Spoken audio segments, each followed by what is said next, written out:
Boa tarde, eu sou o professor Bispoeta, o seu professor de língua portuguesa. Hoje trazemos o poetinha, nosso querido Vinícius de Moraes, e o soneto da separação. De repente, do riso fez-se o pranto, silencioso e branco como a bruma, e das bocas unidas fez-se a espuma, e das mãos espalmadas fez-se o espanto.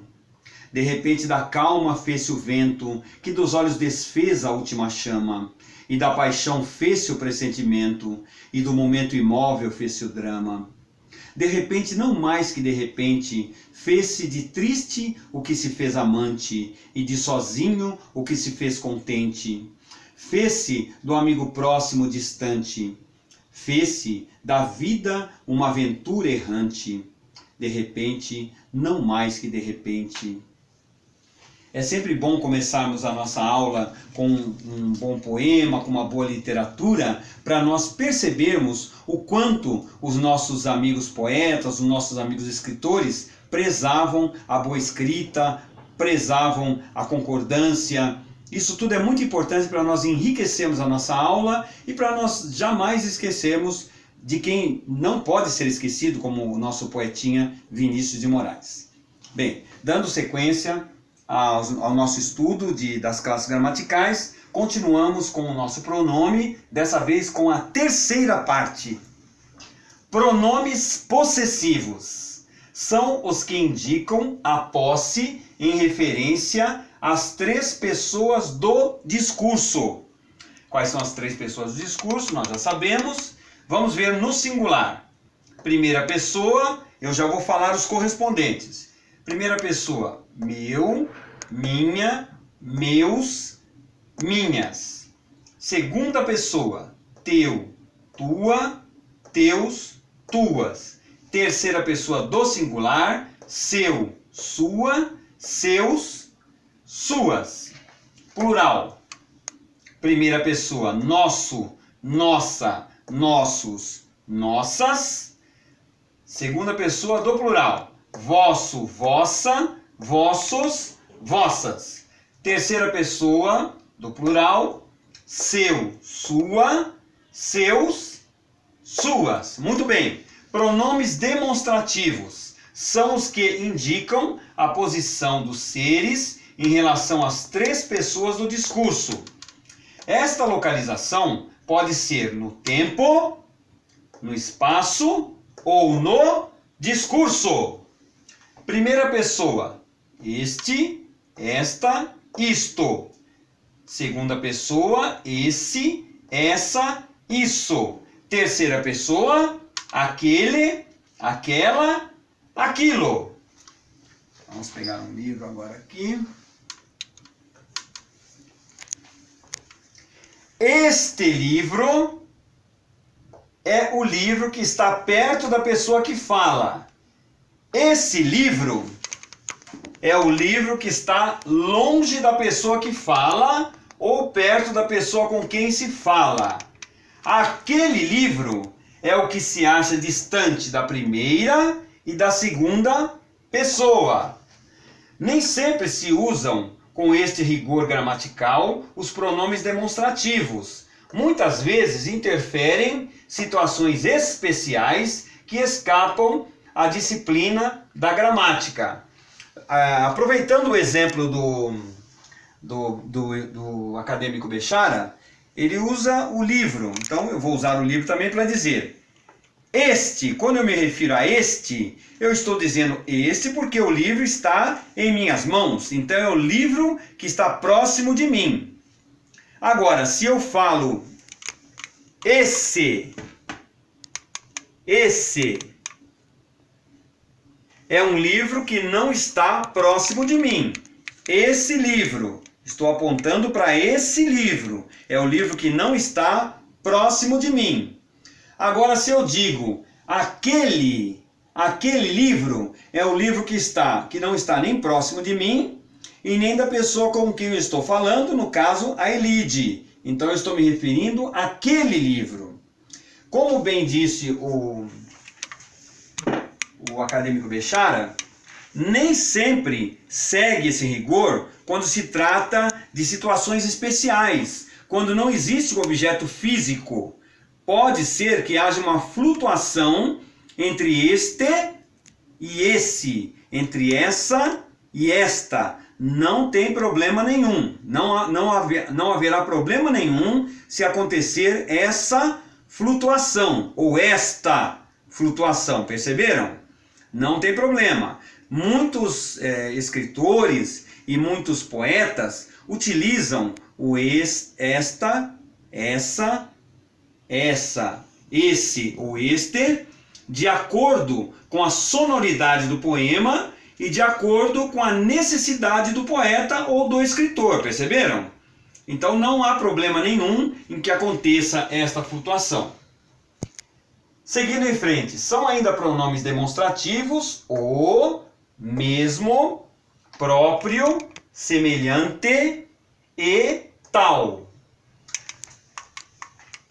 Considera-se o pronome demonstrativo de emprego absoluto, invariável, no masculino e singular, quando funciona com o valor grosso modo de isto, isso, aquilo ou tal.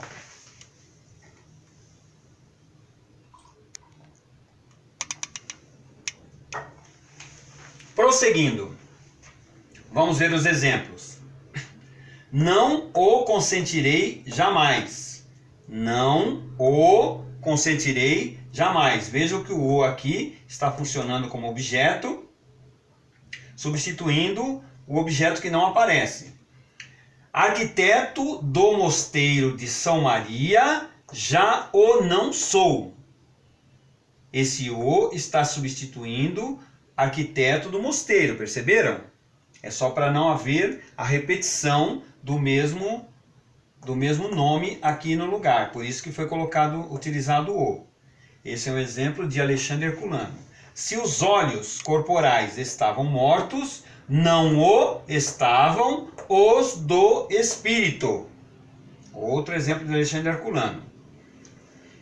Para aludir a extensos enunciados, prometeu-me que sairia comigo nas próximas férias, mas não o fez. Perceberam? Aqui o está substituindo a promessa que foi feita e não foi cumprida. O pronome o, perdido o seu valor essencialmente demonstrativo e posto antes do substantivo claro ou subentendido, expressão substantivada, inclusive oração, como adjunto, recebe o nome de artigo definido. Assim é que no exemplo seguinte, consideramos o primeiro, os, e o segundo, o, como artigo definido. Vamos ver qual é o exemplo. Os homens de extraordinários talentos são ordinariamente os de menor juízo. Perceberam que aparece aqui os como artigo e aqui os também, omitindo novamente a mesma palavra, funcionam como artigos. Mesmo, próprio, semelhante e tal tem valor demonstrativo quando denotam identidades ou se referem a seres e ideias já expressos anteriormente e valem por esse, essa, aquele, isso ou aquilo. Exemplo: depois, como Pádua falasse ao sacristão baixinho, aproximou-se deles, eu fiz a mesma coisa. Exemplo do imortal Machado de Assis. É proibido dizeres semelhantes coisas. Notem que aqui os semelhantes pode ser substituído também por tais. Então, falando de uma outra forma, é proibido dizeres tais coisas, que equivalem semelhantes ou tais. Muito bem. Eu fui procurar uma palavra no dicionário e tive a curiosidade de procurar em vários lugares. A palavra é vernissage. Vernissage, o que é vernissage? É uma palavra do francês, é um substantivo feminino, recepção de abertura ou inauguração de uma exposição artística. É uma vernissage. Como é uma palavra do francês, eu procurei primeiro no vademecum, lembram do vademecum? Vá ao mestre, vá ao mestre. Quando nós temos dúvida, nós procuramos. Ou no ABC da Língua Culta, ou no dicionário online, ou mesmo no VOLP, que é o vocabulário ortográfico de língua portuguesa, e foi exatamente o que eu fiz. No ABC da Língua Culta, a palavra, o Celso Luft ainda dizia que a palavra não estava dicionarizada, que ela aparecia na sua forma francesa, que é vernissage, sem o M no final. Já procurando no VOLP, que é o vocabulário ortográfico da língua portuguesa, já encontrei a palavra tanto francesa quanto dicionarizada em português, aportuguesada. Então encontrei vernissage no francês e vernissagem, já aportuguesada.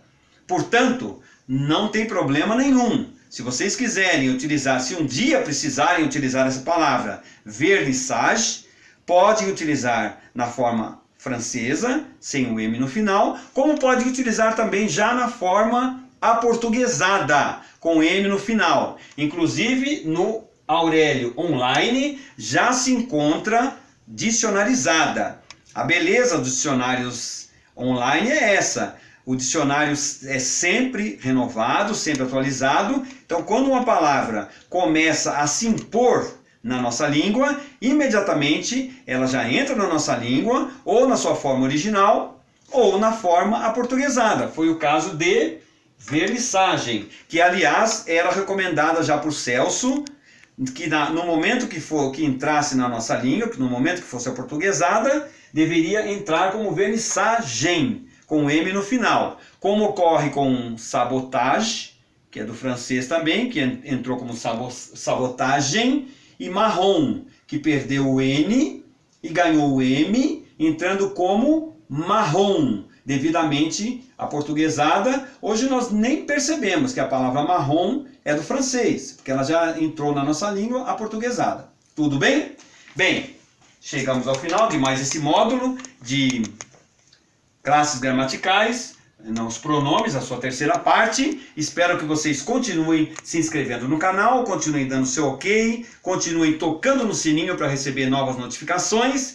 E, por favor, coloquem as suas observações, coloquem suas sugestões, façam suas perguntas e eu responderei a todas. Lembrem-se, eu sou também revisor. Se precisarem de revisor, chamem o Bispoeta. Muito obrigado, boa tarde, fiquem com Deus.